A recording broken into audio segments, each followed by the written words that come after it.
Yeah, Troutman. Oh, it makes me wonder. Like, um, what it would have been like if he was still around.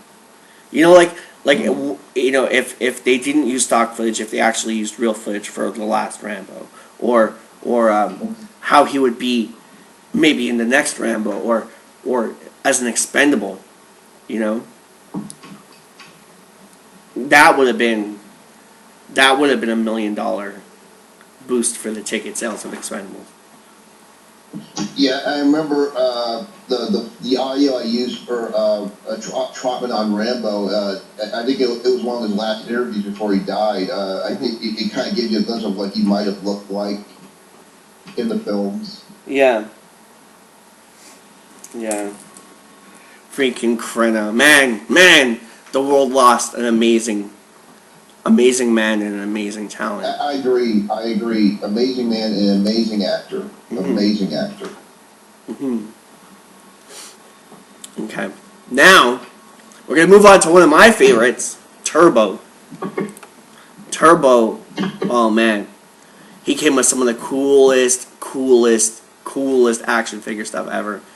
He's got that awesome belt where you can put like the boomerang. He's got that boomerang and that German skinny pistol, and he's got that huge gun with the backpack with the helmet that comes down. I remember like you spring load the helmet, you hit the button, and it's like it would come down. It has those little missiles on it on each side, on where the ears are. That's beautiful. Yeah, that was a classic. That was a classic. It would be amazing if say if they didn't kill Rambo off in the next one, they should do a fucking Force of Freedom movie. I was thinking something like that, like not to have it look not have it exactly like a cartoon, but more gritty and the characters Turbo and Cat are just like young members of some mercenary team or some team. Kind of like Expendables 3, they're a bunch of young guys, and then they see Rambo is assigned to them, and they kind of see this guy. Who is this old guy? And they have no idea that this man is Rambo, a god of war, and he kind of takes charge of them, and he kind of teaches them how it was back in the day, showing them how it's done, and how it makes them more tough. They give him shit, but you know how Rambo is. Like in Rambo 3, like think about this: if they did a Force of Freedom movie, and one of the guys give him shit, like kind of like the guy in Rambo 3, like, what, you a tourist or something? He was laughing at him, and Rambo walks up, he says, "I'm no tourist." I'm no tourist.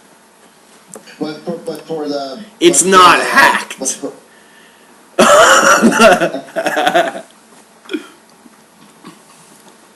I was thinking about maybe one of the young Marines give him shit, like something, some stuff like Vietnam veterans are being known as being cripples, and someone send a cripple to help us, and Rambo walks up all that with that cold look, and he says, "I'm no cripple." Rambo. Man. I'll tell you one thing, that'll be 10 times better than Expendables 3. Yeah. I hope that Rambo really fucking snaps in this one. I mean, I hope he Same here. Vietnam trips. Like, I want to see Rambo go on a Vietnam trip. I want to see something happen where Rambo is so pissed that it justifies all the carnage, and it justifies them killing him off. If they're gonna kill him off, I want to see Rambo go fucking postal. Like, all the movies had that best of element. I think. Well, maybe, I'm not sure if Rambo 3 had it.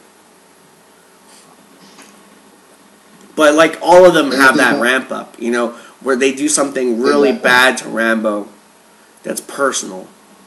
Like the first one, obviously the shaving. Yeah. And The second one was like the death of Ko. He snaps after that.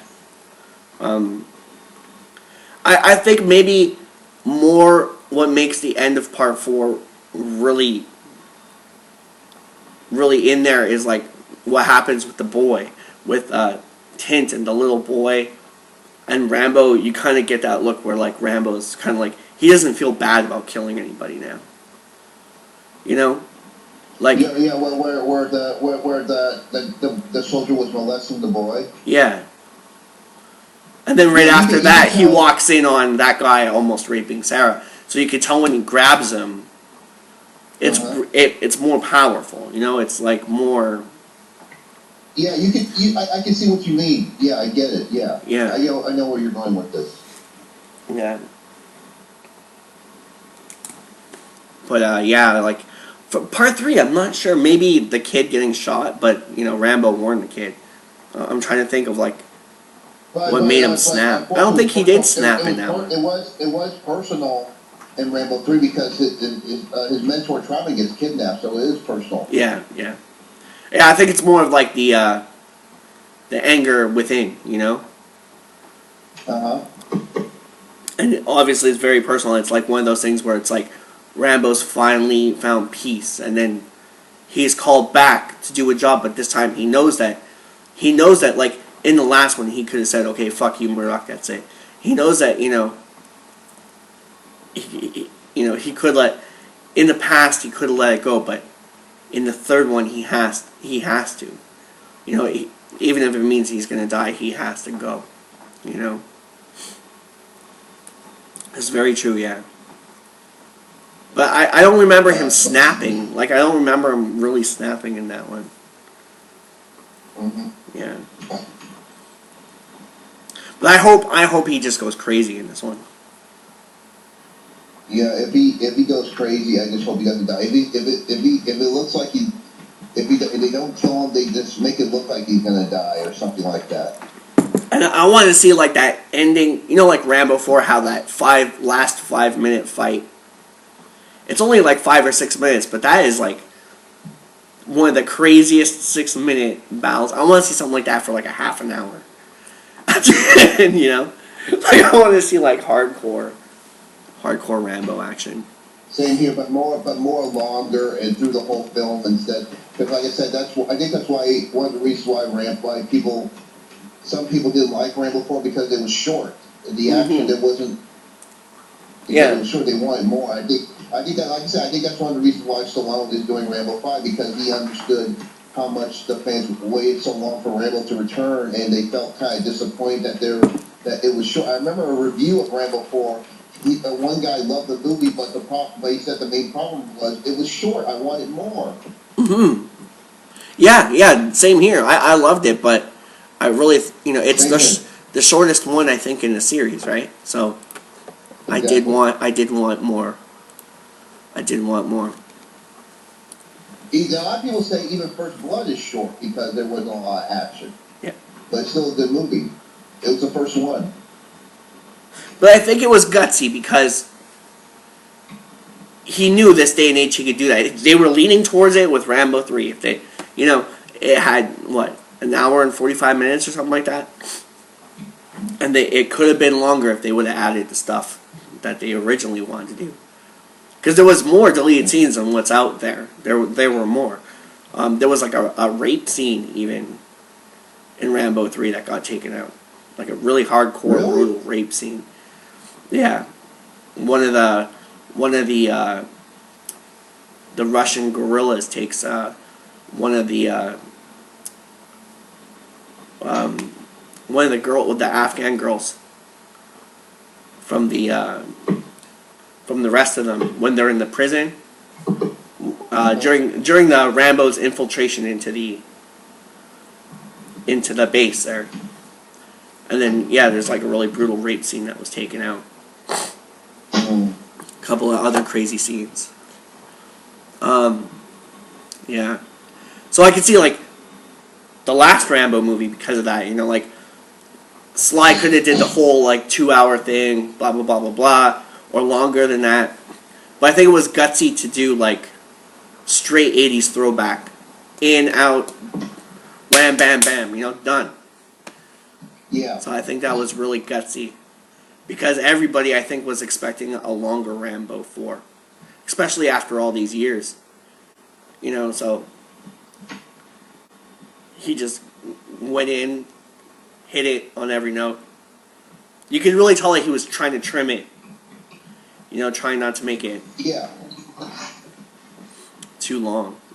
So that people would be invested. I think it's 88 minutes or something like that. But, and if you look at the director's cut, it looked like he was trying to make it long and to show a point of what was going on in Burma. Yeah.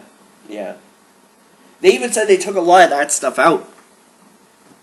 They said that there was more of the intro that was really, really, really crazy that they had to take out. Yeah, I remember seeing there was a different opening that showed more, and the title was John Rambo. Yeah. With the title John Rambo in it, yeah.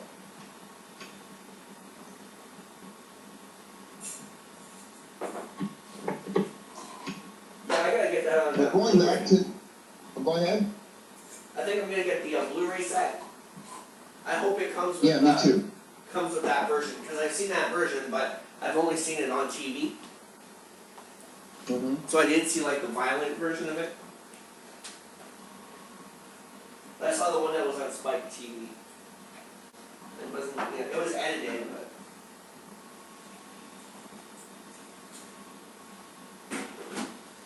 Yeah.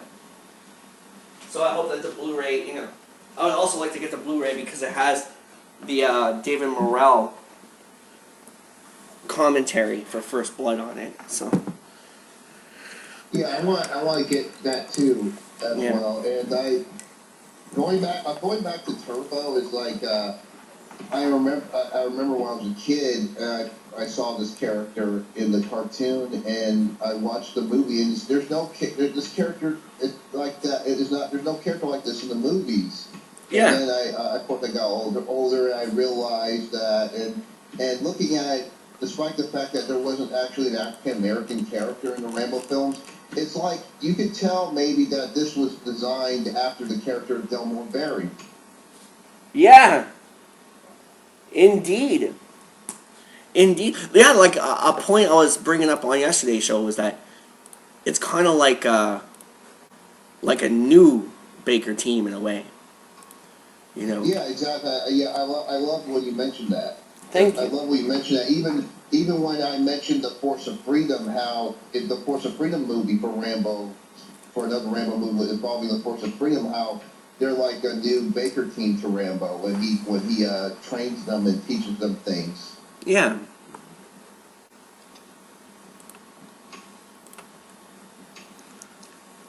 Man, it just opens.